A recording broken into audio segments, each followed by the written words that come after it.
Just a few hours to go before Apple's big event today, and it's widely expected to announce that new Apple TV, new iPhones, and a larger iPad Pro. John Malloy is general partner, co-founder of Blue Run Ventures. He is PayPal's first venture investor and a former executive over at Nokia. John, good morning to you. Good to have you with us. Thanks for having me. As we head into this event, I just wonder if you are struck by the tone and this idea that somehow Apple has exhausted their supply of ideas and there's really nothing they can do to wow us. I think it's kind of where they are in their cycle of product. They typically have a 2-year cycle for product releases. And also you have to look at sort of where smartphones are in their overall saturation worldwide. So what is their best move at this point, other than investing into other categories, which they're clearly doing? Right. Today is going to be, we're just on schedule for sort of incremental changes to the phone. So we're going to get a better processor, we'll get a better camera, a different kind of skin. So things that don't really get you jumping out of your seat to buy a new phone unless you're ready for a new phone. Today is going to be the classic Apple and another thing. And the other thing is going to be Apple TV. That's going to be the big news of the day. Yeah, that's obviously going to be what we're all curious about. Right. Although even there, we're going into it with this idea that it's made, I don't want to say half-baked, but clearly not done or not polished, right? Well, they've been working on it for a long time. This is one of the worst-kept secrets in Silicon Valley. The real holdup has been the content deals, and I think that we're probably not going to get the kind of content deal that we expect from Apple. Apple was able to deliver a lot when they launched the iPhone with the App Store.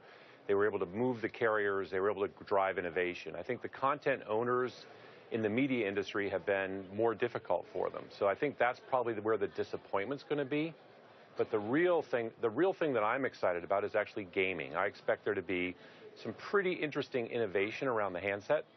I think that the price point's really interesting. I think they're going to drive a new sector of casual gaming in the living room. That's where they hope there's going to be growth, and that's where their App Store model will be extended, and I think that can add quite a bit of revenue to them.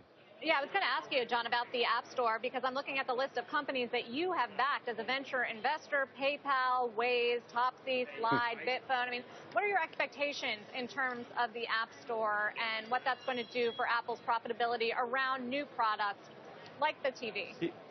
Yeah, I think that, it's really about, you have to look at the price positioning of the TV, or at least what's rumored, right? So this is going to be about 3 times more expensive than the existing Apple TV. Around $150 is the best guess I've seen.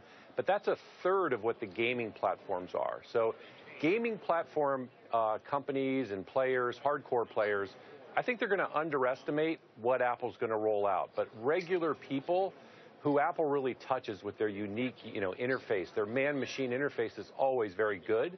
I think that the new controller, putting that game out, getting people excited about it, is going to open up a market for developers to create a new genre of casual gaming that will be, if you remember back, things like Angry Birds, we could barely conceive of when the iPhone was launched, but that became a worldwide phenomenon.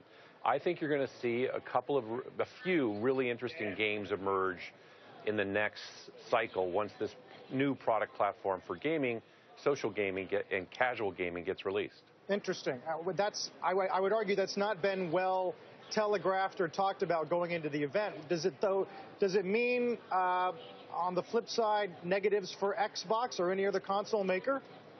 I think the incumbents, like any industry, but tech, we're the worst. The incumbents will put out a lot of comments about how this is underwhelming and how this isn't going to change. But I think over there has to know that this is going to start to erode part of their market, and it's going to grow the broader market. I mean, hardcore gaming, it's a very lucrative business, but it is a niche. There's only so many people that want to play those hardcore platforms. But this is something where the whole family will play. I think that the fact that the interface can go from your TV, from your handset to the TV, that's a much, much broader market, as we know. We're all now addicted to our phones. We all now play a lot of games on our phones. I think being able to jump to a bigger screen with a new kind of interface, with a new kind of sensor, which is more Wii-like, can really open up new possibilities for creative programmers.